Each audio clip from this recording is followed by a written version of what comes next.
I too found that the adrenal dump of being shot at is completely different than in a competition, but somehow the correlation between competition, the adrenal dump that comes with it, is oftentimes married to the same thing in an actual shooting.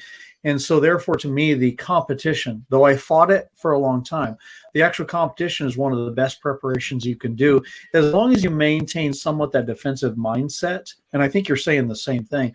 As Yep. long as you've trained for it and kept that defensive mindset, the competition stuff is really relevant to the defensive side. And part of the mission here is to encourage people who are taking just the basic concealed carry class, the basic shooting class, to also subject themselves to the endurance, mental and emotional endurance of the competition side, so they can prepare for the fight of their life if that day ever comes.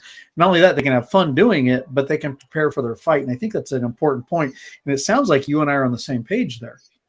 I would agree. And not only that, but when it comes to competition, like I like the speed and the free form of USPSA, because a lot of people say, well, it's not tactics. Well, it is, it's you are making decisions on what is the best, quickest, fastest, most efficient way to shoot a scenario. Okay.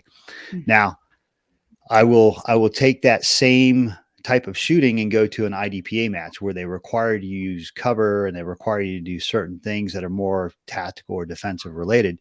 And strangely enough, I don't have that much of an issue translating that, because, you still got to maintain that defensive mindset per se.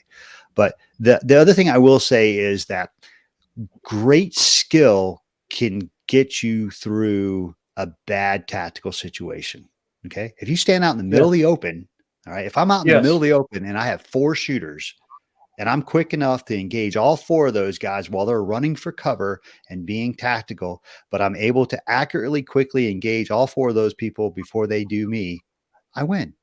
Now, does that mean that was a tactically smart thing to do? Probably not. But good skill will get you out of a bad tactical situation. But if you have great tactics and no skill, you can run behind cover all day long, and you can shoot your magazine dry. And while you're dry and you haven't shot a single person, they're going to come up and get you. So those are things people need to think about.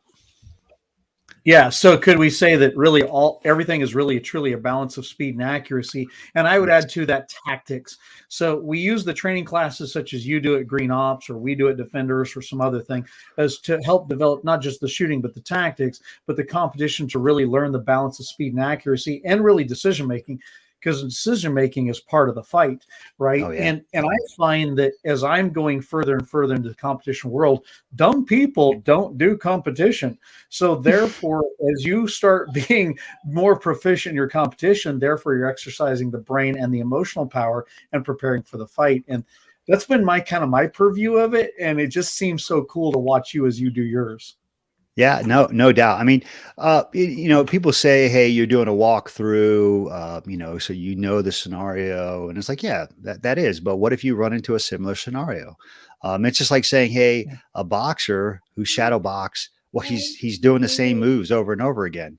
Well, of course he is, because he's going to do those same moves over and over again in the ring. So are you saying that a professional boxer that shadow boxes is dumb? Well, heck no, you're not, and it's going to do him well because they're going to maintain those skills.